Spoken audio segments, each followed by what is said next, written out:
Hello, and welcome to the 5 Core Life podcast with Will Moore, founder of More Momentum. If you have not already, please follow and subscribe to the 5 Core Life podcast so you get notified when a new episode drops every week. Now, on today's episode of the 5 Core Life, Will digs deep into how our brain grows and is constantly changing with cognitive neuroscientist and author of 18 books, Dr. Caroline Leaf. They discuss how deeper thinking equals a longer life and how we are harming ourselves when we don't grow or challenge ourselves. Caroline also provides insights into what she's learned from a career of research and clinical trials on depression and anxiety. Are you ready to fire on all cylinders? If so, let's go. Everyone has the same 5 core areas of their life that ultimately determine how happy they'll be. Unfortunately, most of us have developed failure habits in each, and it's Will Moore's mission to help replace those with success habits to maximize momentum. After exiting his business for a combined 9-figure sum, Will learned it's not just about becoming an entrepreneur of your career, but an entrepreneur of the most important business you'll ever run, your life.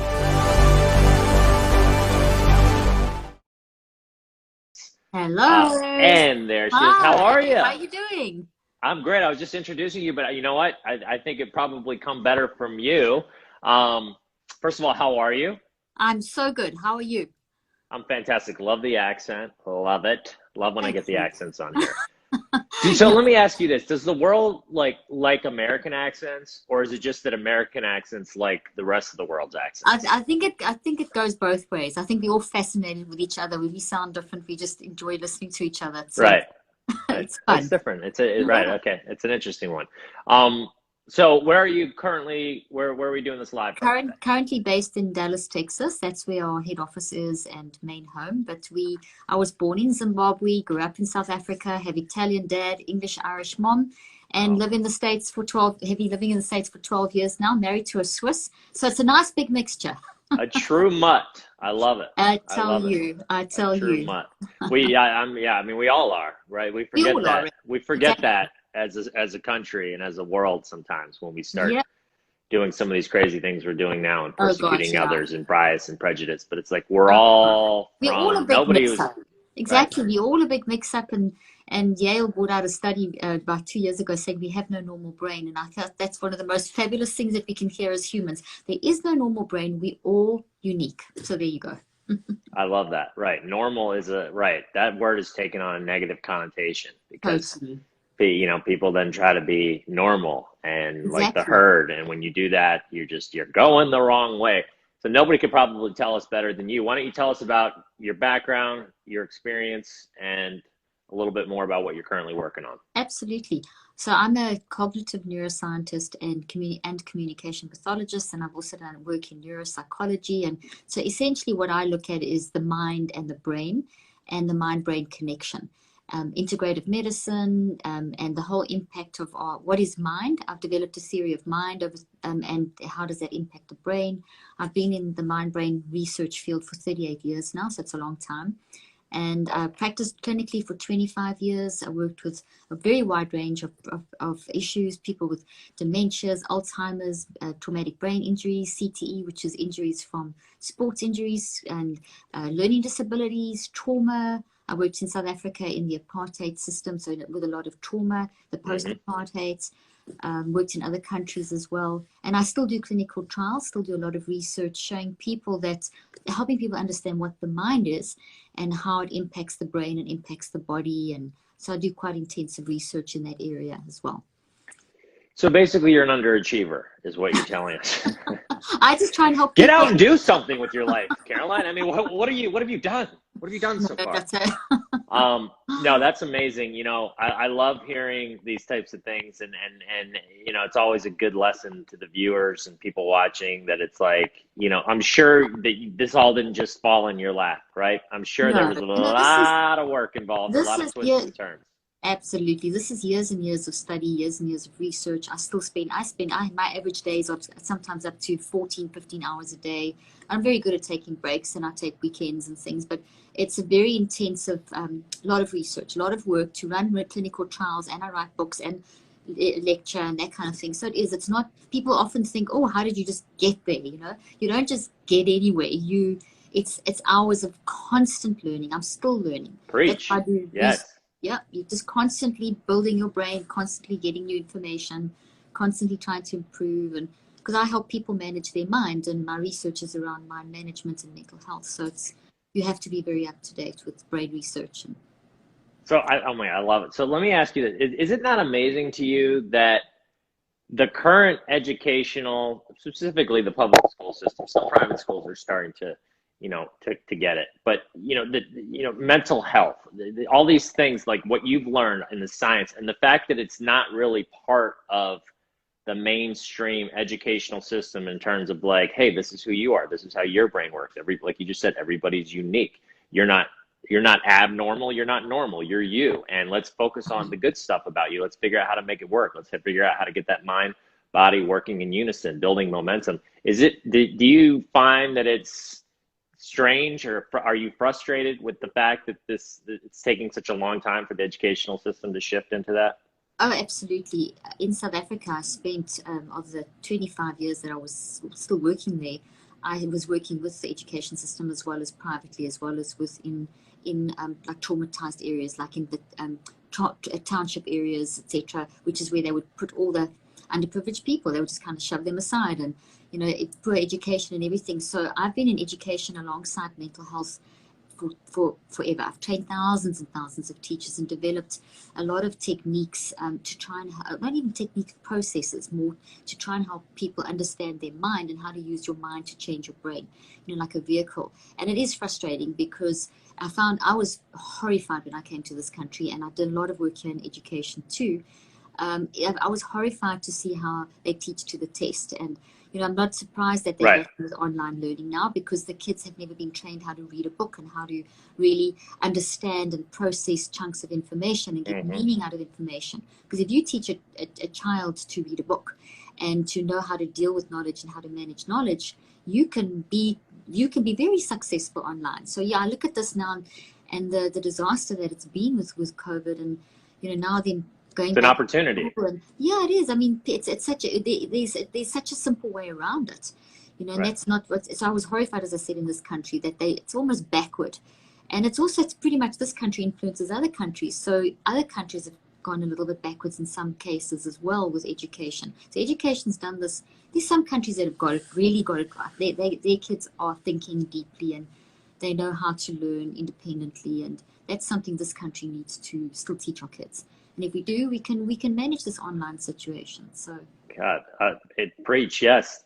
Let's do it. Let's do it together. Right. Part of my big overall ultimate goal is to really make an impact and start shifting that away from this industrial revolutionary one classroom model. You're teaching, like you said, teaching yeah, to the test, I think is how you said it, yeah, which I like how you said that's like, then and I did it in school. I remember I would study like crazy, pass the test, and then 10 seconds later, the stuff was out of my brain. And it's like, what good is that doing to learn specific dates from, yes, history, math, science, these things are important, but like you were saying, it's like getting into more of like the why it's important and connecting on a deeper level with people and relating it to their lives and how they can use this stuff to propel their momentum and their happiness. It's like, come on, absolutely. let's get it together, people.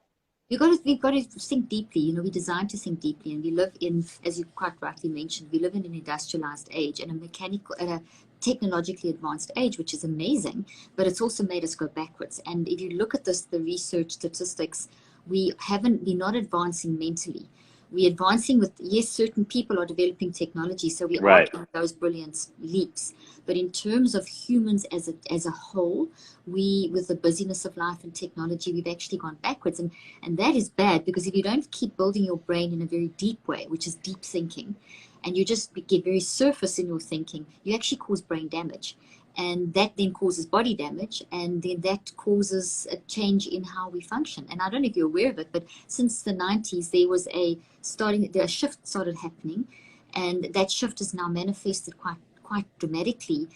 Specifically between 2015 and 2016, we saw a massive change where people, instead of living longer, are living short lives. They're dying 15 to 25 years younger. And that's the first time in decades that we've had that reversal. So for decades, we've been advancing because of medicine and technology advancing, and so-called intellect advancing. But if you just develop one part of a human and you don't develop the deep sort of meaningful, spiritual mindset, all the stuff you're talking about in the 5 core values and the stuff that I work on, mind management. That's who you are. If you don't develop that, you will go backwards, and that's exactly what society's doing. Wow. So we've got a clash happening. We've got this forward thing going forward with we as humans are going backwards and dying younger, which is really, really quite an eye opener. Well said.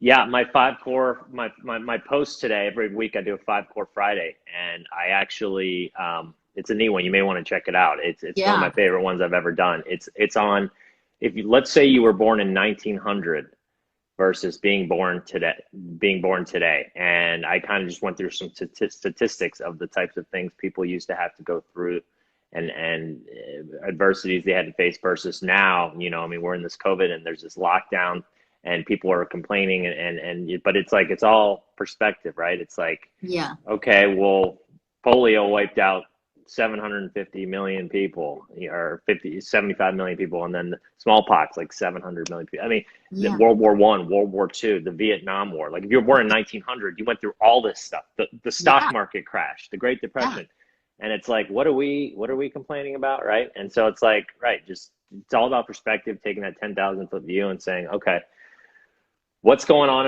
in my individual life? And right, eventually, hopefully we get the schools to help us with this. But in the meantime, it's people like you and me trying to help one person at a time. Say, okay, how do we help you so that you can then go spread that and help other people? And you're so right, and it's so important, and it's so doable. It's something that we have to change in the way we approach life, because we've become so caught up in hurry sickness and so caught up in technology. And I'm absolutely not against technology. We wouldn't be able to communicate today if we didn't have it. But it's all about management of things. It's managing knowledge. It's managing technology, and with great power comes great responsibility, as our man Stan Lee once said, right? Yes, exactly. Just because we can have all this stuff, well, what are we doing with it? How are we utilizing it? Exactly. And I've just finished my 18th book, and it's called Cleaning Up the Mental Mess, and it's so appropriate in this era, because we really have made such a mental mess, yet we're so powerful, and we can actually clean that up.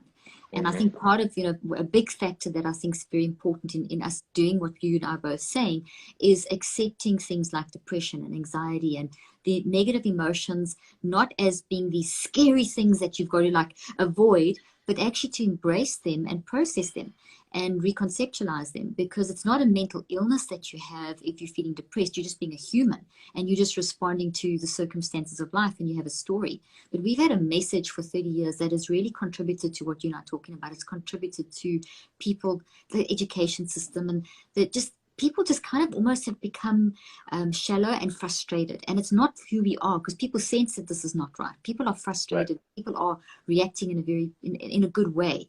But when you think deeply, you change the way that you actually process information. So let me make this simple. For example, if you start becoming aware of your depression, I've got a little tree here. I always use these analogies. Thoughts are real things. Our mind is real, but it's not your brain. Your mind is not your brain.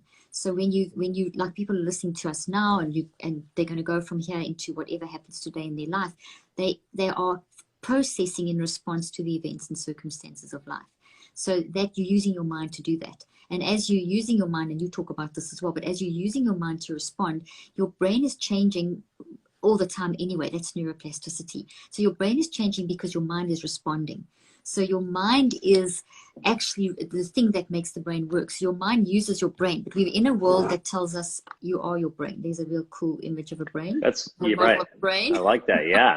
No, you're right. I right. It's not the same thing, and everybody. No, it's not the same thing. But we've been told for 30 years, it's about 30, 40 years now, that neuroreductionism is the answer, that you are your brain. So if you feel sad, your brain caused it. If this happened, but meanwhile, as you're responding, if you respond in a toxic way, if you don't if you don't manage the situation, if you try and suppress the depression, if you try and if you argue, whatever, if you don't manage, self-regulate, you actually build toxic structures into the brain. So you build these things into the brain. So wow. and you can actually build healthy ones, which is what you're designed to build. So there's a healthy one. It's always good to have. I love that. I've never seen it put that way. Yeah, well, this is the science I've been working on for 38 years. But literally, thoughts are real, and they look like trees. And as you think and feel and choose, which is your mind, you build these trees. And the way that you build, you're building them regardless. So you either, if you don't manage your mind, you're gonna be building them regardless. If you just go through life, just crashing through life, using technology incorrectly, arguing, not self-regulating, worrying, pushing down the depression instead of embracing it, Right.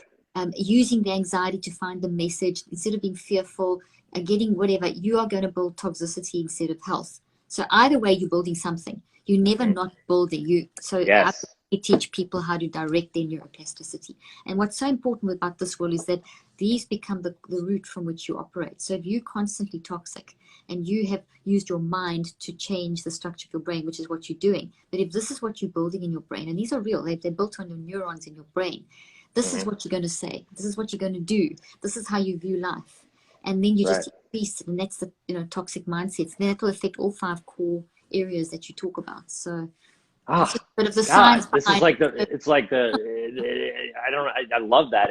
What's the word? The missing link. It's like all the stuff I talk about, right? I talk about in the form of habits, which is, kind of ties in it. It's like we're kind of all on autopilot. 97% of our lives are these habits that we developed. And like we were just talking about earlier with this broken structure we grow up in, it's not just school, but, parents, peers, media, right? We're getting these negative things, failure habits, toxicity, whatnot from this. And then by the time we become young adults, these things are like, a lot of these are ingrained in us, right? And then it's like from that point on, you're either building negative momentum every step of the day. Like you just said, you're either doing one or the other, or you're building positive momentum. Exactly. Yes. Thank you. Yes. At any point, this is the beauty of it. We can direct our neuroplasticity. So this thing of being able to change is basically directed neuroplasticity. So everything that you do, you're changing your brain, and that's just to get that in your head is already so powerful that you changing the structure of your brain right now as you're listening. Your brain is not the same as it was before this Instagram live started. So it's literally changing as we are talking. So you may as well direct the change. And if you do go down a rabbit hole, we all do. We have bad days and we just react incorrectly and we just go nuts and we get mad and whatever and we get negative and we shove down that depression and that causes brain damage. But then start self-regulating. It's never too late to actually start the self-regulation process to really bring that information up. And I love that visual, so people can kind of see, like, right, you're literally like creating these negative dark tentacles in your brain. Exactly. Versus the healthy. And you talk about habits. My most recent clinical trial that I just finished, I did over 2019, which finished in December. We just was analyzing and writing up the results and for publications and so on at the moment. And you talk about the habit formation. There's very little science, funnily enough, showing how the timing of habits form. Now, when we talk about habits, we're talking about memory. And when you talk about memory, you're actually talking about thoughts. So there's a distinct difference between all of those, and there's a very clear timing. And you probably, everyone's aware of the 21 days to form a habit, but that's actually a myth. It's not correct at all. It's not correct. It's a myth, but it's got very stuck. What is true about 21 days is that our body and brain do go through cycles of more or less 3 weeks when you heal. Like if you have a blister, it takes more or less 3 weeks for a blister to heal. So we do work in cycles of 21. But when it comes to thoughts and memory and building habits, it takes at least 9 weeks. You're looking at least a 9-week cycle. And most people aren't aware of that, and most people give up around day 4, day 5. That's your danger zone between day 5 and day 7, or day 4 and day 7. And in my most recent research, I actually have shown the timing of this. And so basically it takes 21 days to build a long-term, to build a thought.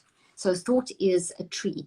And if you look at a tree, it's got all these branches. So the tree's branches are the memories. So memory is not a thought, and memories are in the thoughts. So thought is the big concept, the big tree. So it could be COVID-19, or it could be your financial situation, or it could be your identity, or your nurturing. These are the big things. And then inside there, you've got all the branches, and those are the informational memories. And then the leaves that you see are the emotional memories. So thoughts are made of memories. And when we start understanding that we're building these thoughts, and these thoughts constantly get new branches added, taken away, reshaped. And if they're toxic, these things, when they're toxic, damage the brain. Our brain's only wired for this. It's not wired for this. So we learn this and we wire this in through incorrect reactions, that when we start self-regulating and managing our mind, and through the stuff that you teach as well, that's pretty much mind management principles, you basically will pull these things up. And as soon as you're aware of them, you actually change them into these. But it's a process of embracing and reconceptualizing. And I developed techniques and stuff over the last 38 years that are in my books and whatever to teach how to do that. Wow, that is really neat. So what would you say if you could summarize kind of everything?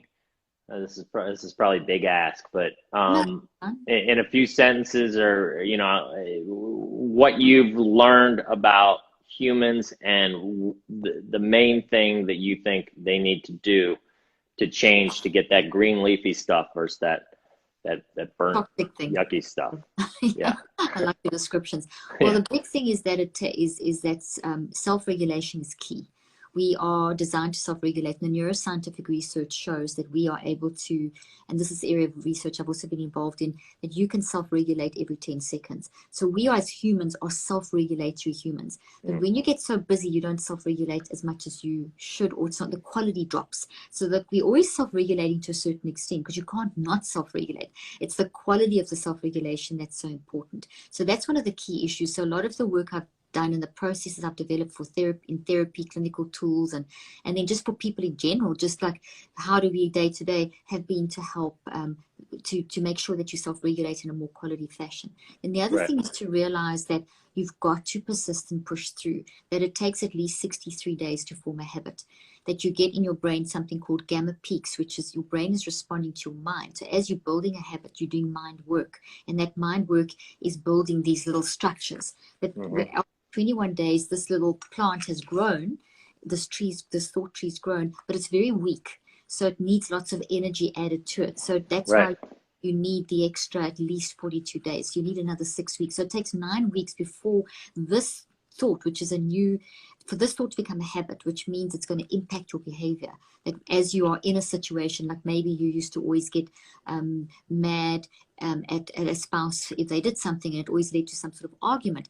It's not going to change in 4 days. It's going to change in a minimum of 63 days. So you can fight. So people, well, you've got to build this thing, and then you've got to change it. So what have I done over the years is to try and show people that you need to self-regulate. It takes time. It takes consistent effort.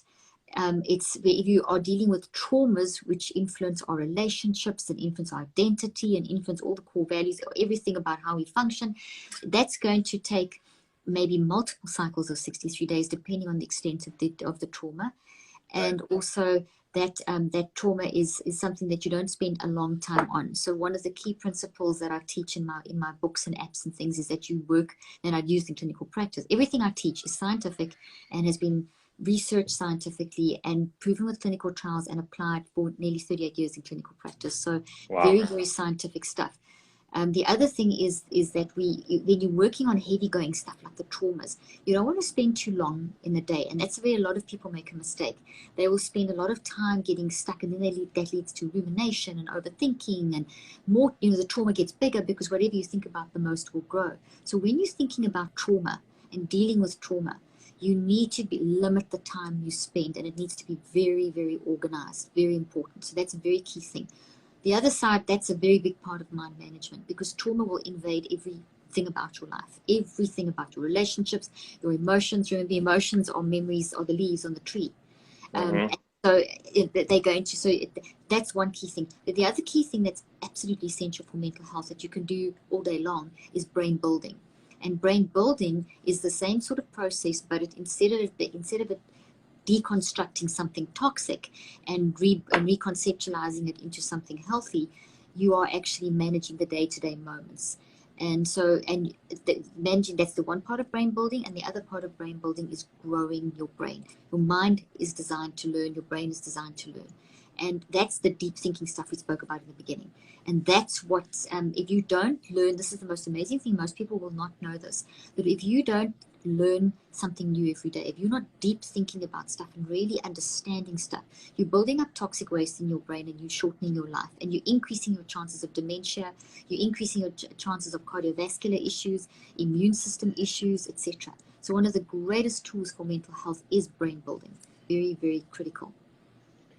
God, yeah, I'm writing that down. That's so So true. I love that because I always talk about how movement, momentum, that is happiness, and a lot of this ties directly into that. It's like our brains were built to move, to go. That's why that whole fallacy of I'm going to become successful one day and find that pot of gold at the end of the rainbow and sit and drink a pina colada on a beach for the rest of my life.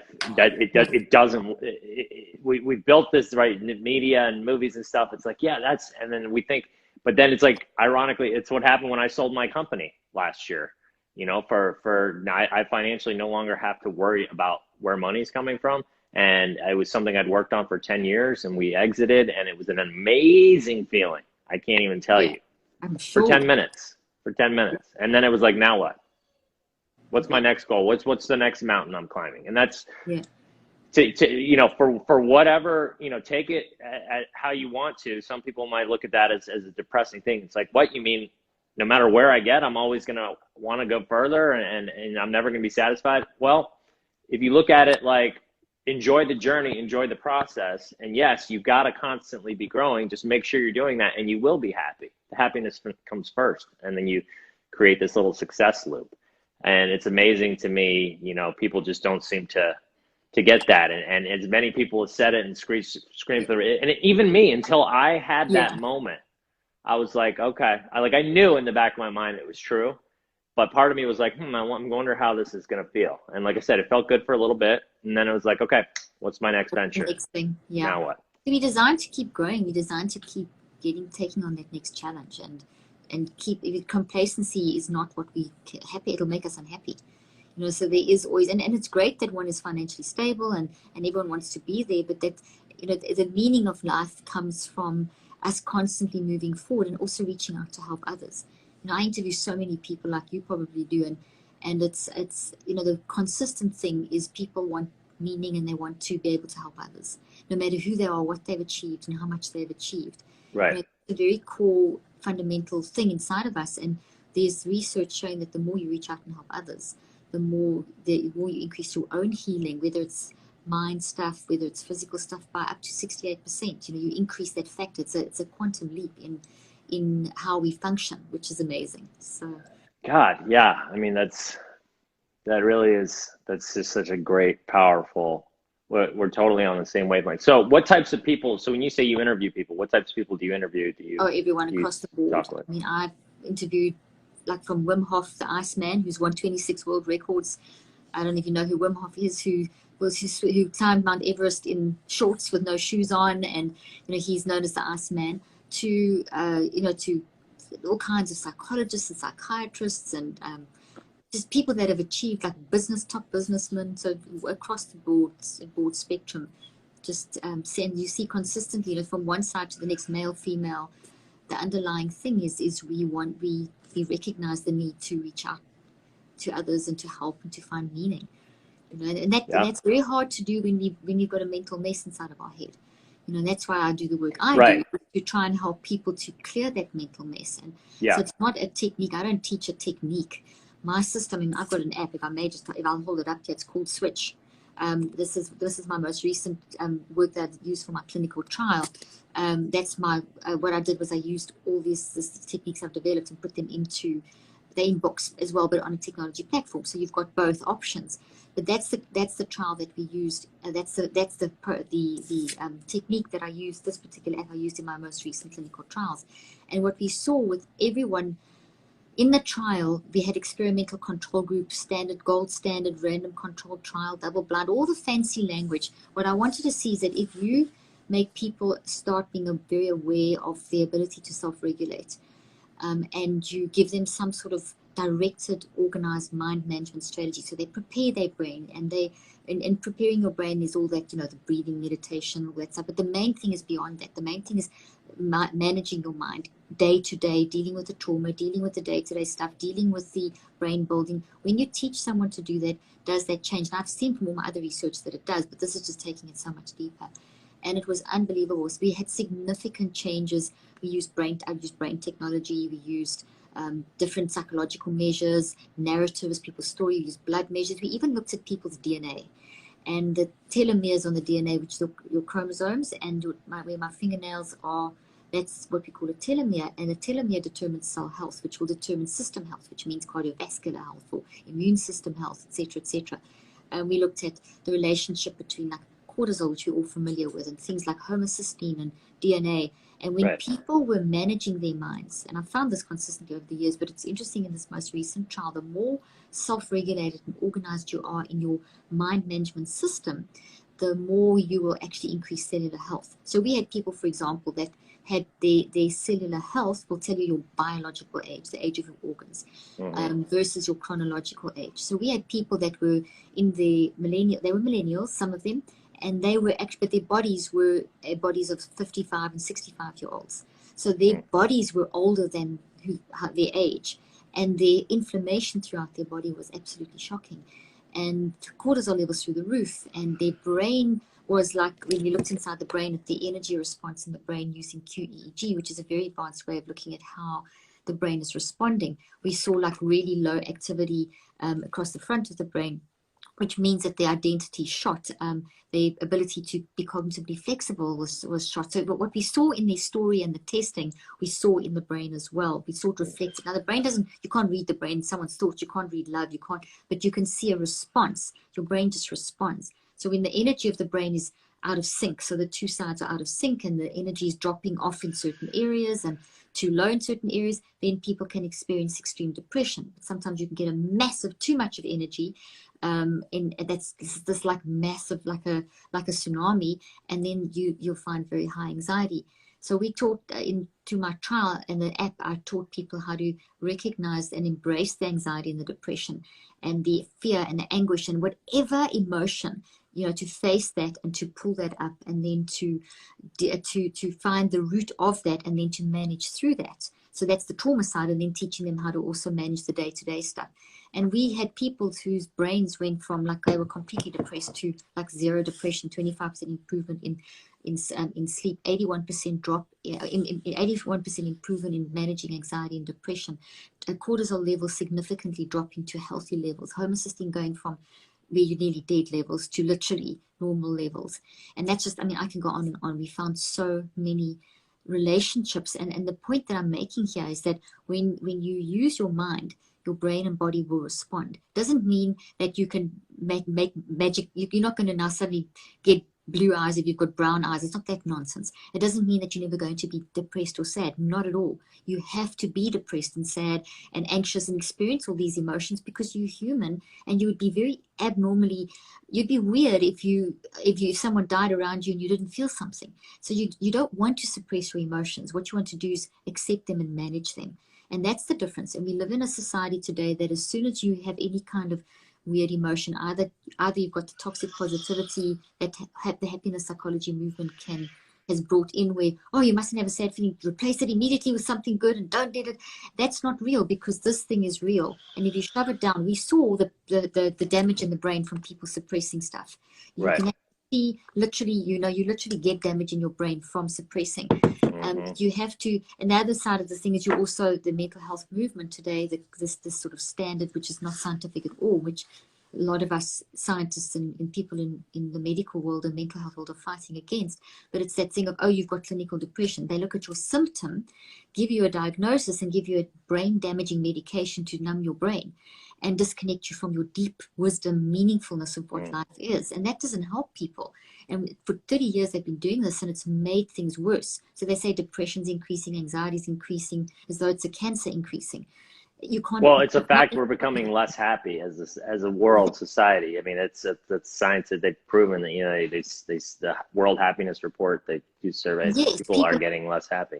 People are getting less happy, people are dying younger, but it's not that there's an illness of depression increasing, it's that there's a mismanagement of mind that will make people unhappy. So the unhappiness is coming from the side effects of drugs, the side effects of the stigmas of being labeled with a disease, and people being made fearful that, oh, and I've got depression and it's like cancer. It's not like cancer. It's you don't need depression validated by a disease label. It's valid enough. It's very, very important to deal with, but it's how are you dealing with it? So just labeling it and shoving it down as a symptom and trying to eradicate it, that's not going to deal with the stuff. You've got to do the deep, scary work of facing the hard stuff, sitting with the uncomfortable, sitting with the depression. That's where you find, that's where you find meanings through the hard stuff. I mean, anyone who's been through adversity, of the people I've interviewed, the hundreds and hundreds of people that I've interviewed, most people that are high achieving and have done great things have tremendously humble attitudes, have been through tremendous adversity, and have learned to sit with the uncomfortable and do the hard work and still go through bad days. So this rose they ain't going away, right? Yeah. They're always going to be there. It's your my first core, your mindset. How are you going to approach that? Is it a learning experience that you can grow from, or is it a roadblock that is going to stop you dead in your tracks? Exactly. That's it. Exactly. Right? And it's just, go ahead. No, and I was agreeing with you. It's either going to set you forward or push you back. And you're in control of that. You direct your neuroplasticity. You direct the changes in your brain. And it's not, and people often think that when you say that, then I'm just going to think happy thoughts. That I do not teach positive psychology. I do not teach positive thinking and affirmations. Not that there's some good stuff obviously in everything. I'm not knocking it, but it's not that you don't overcome this by just slapping a band-aid approach of an affirmation on. That does not work. It actually creates more brain damage, and it creates a tremendous boomerang effect. So it's the way you get through stuff is by facing it. For sure. So somebody just called me out. I know you've been preaching. The reason I haven't stopped you and asked some of these questions people are asking, because you're just preaching some darn good knowledge. And I love this scientific approach. It's one thing for somebody to just, be like, hey, this is what you should do because, versus like, hey, I've done the science, I've done the research, this is proven, this is, you can't really dispute that. Although there's plenty of people out there that don't believe in science, I suppose, but I love that. So let's see, a couple questions. There was one, okay. Lion Freed 77 asked, Dr. Leaf, what's the best way to help someone that's severely depressed like you're speaking about? Well, the best advice I can give you is two things. You need support from other people. We know it's not about you, it's about you in the world. So this is the big thing, is we do need support, but no one can fix you. So when I say support, it's go to a therapist, go to a counselor, speak to a loved one, have some sort of support, but with realizing that if you're talking about helping someone else who's depressed, you can't fix them. No therapist can fix them. No one can fix you. No one's an expert on your own feelings. So the best way is to have support in the correct way, non-judgmental listening support. So in the form of some sort of therapy or counseling, and also you're going to need your loved ones to support you too. And I have a ton of advice on my page as well about how to do that in terms of supporting a loved one. The key thing is listen, don't judge, and don't tell them what to do. It's let them. We just need to be heard.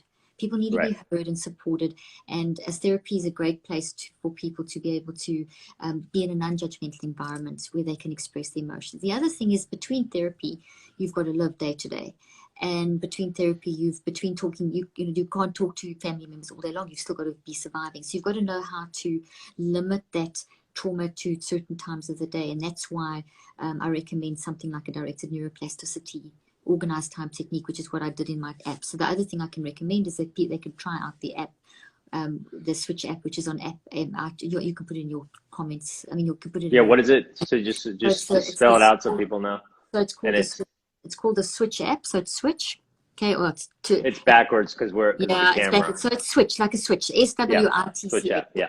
If you go to iTunes or Google Play, and it's SWITCH, you can also go to Dr. Leaf, and everything's on my page, my webpage. You can go to Instagram, everything's there as well. And you can find, it's so easy to find things these days. You just go to my Instagram, Dr. Caroline Leaf. You can click on the app there.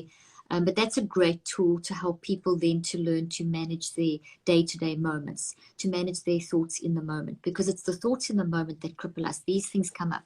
And if you're living like this, and you're not doing anything about it, and you don't know what to do about it, and you're just so depressed, like the one subject I had on my trial, we had a few actually that was they entered the trial because they tried everything and that nothing else had worked, and they basically went through this process, but they were so depressed. Their brain was what we call a blue brain. I'm just trying to see if I've got any pictures here. I've moved the pictures.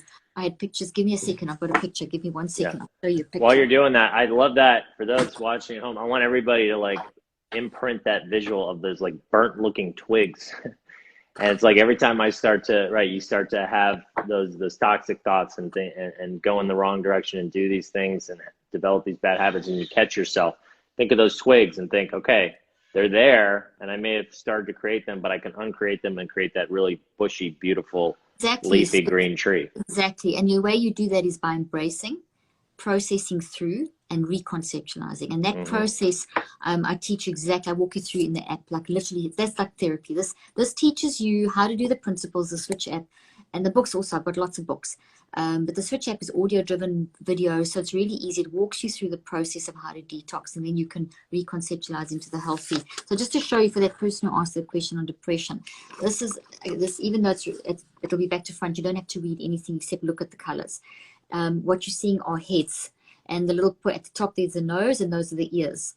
Okay, so this is a QEEG. It's a reading of someone's response to what they're going through. So this is at certain time points that we were testing in the clinical trial. So there's day 1, there's day 21, and there's day 63. So day 1, 3 weeks, 6 weeks, 9.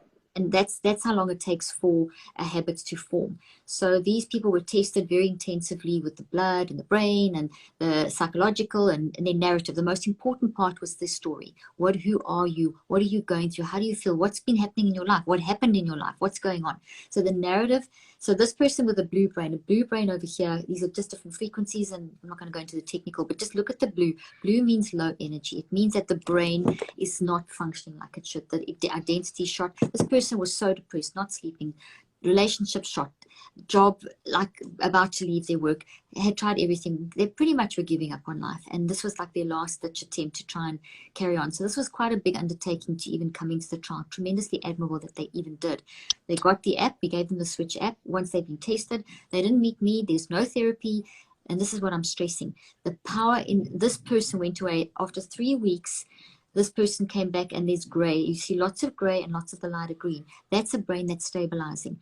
When you see gray, you're seeing a brain that is in balance, coming back into balance, coming back into coherence. This person was sleeping. The depression was managed, had lifted by 81% reduction in depression, which meant that they still experienced depression, but it was being managed. At day 63, 9 weeks later, was even better. The pattern had been sustained and was improving. At 6 months, they were even better. So the point is that when the therapy is vital, the talking to someone, the support, but you've also got to use your own power. You've got to use your own mind. You've got to manage your mind. So that's what this teaches, is mind management. And that's so I love, sorry to cut you off. So no. I see a couple people talking about, it's a good question. You know, somebody asked about medication, and this other person said, she already said medication damages the brain. So, I mean, just to clarify, do you believe it's certain things are biological that medication can help with, and it's a combination of what you're doing and medication, or do you feel like medication is bad, okay, all of it? Let's make a clear distinction. Medication for heart and immune and diabetes and for the biological illnesses of the body, absolutely. What I'm anti is psychotropic medication. And that's antidepressants, anti-anxiety meds, antipsychotics, and stimulants like Ritalin. And the reason being, there's so much research.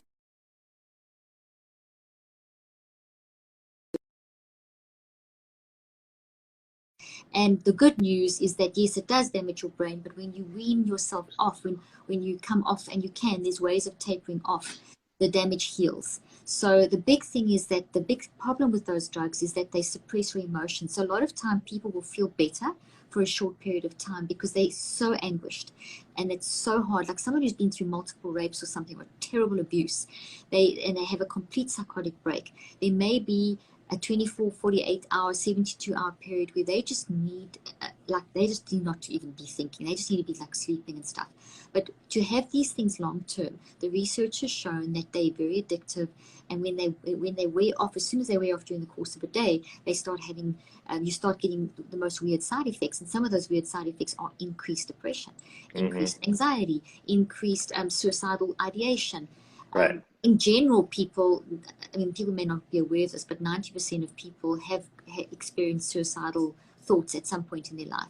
So common, but the actual thoughts of suicidal ideation can increase libido, weight gain, reduce libido. I mean, there's so many side effects, and then very often they're told that that's the disease getting worse, but it's not a disease. And you don't need to have a disease to have it validated. It is valid. If you're feeling depressed, it's very valid. It's huge. Right. Your mind is 99% of who you are. So if you're depressed, 99% of you's affected. Okay, so, and then you're 100%, because then that goes through your brain and body, which is 1%. So therefore your brain and body get affected too. And then that feeds back, and you get up this, you get this negative feedback loop. Right. But you can't, by saying that depression is a clinical illness, you ignore 99%, and you say that you limit the parameters of that depression to a 1% factor, which is crazy because it doesn't allow room for healing. It limits the healing, and that's kind of what the drugs are doing. So that's why I always, I can't tell you to go off drugs. It's absolutely your decision. Get information, get knowledge, learn, use your brain, build your brain, find out. There's lots of links on my site. But the thing is that the research has been very clear that the psychotropics in the long run do damage the brain, but your brain can heal. That's the beautiful thing. Your brain can heal. It's always changing. God.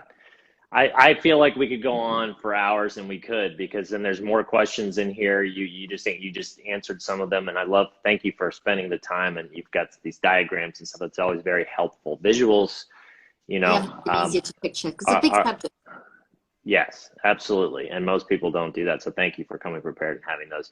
And so people can find you. Go ahead and give us your website. drleaf.com, and you'll find everything there. And then my Instagram handle is Dr. Caroline Leaf. I'm all over the place. If they go to Instagram and follow me there, they'll be able to get to the website, to the Switch app, to my podcast. I've got a podcast called Cleaning Up the Mental Mess, where there's tons of help.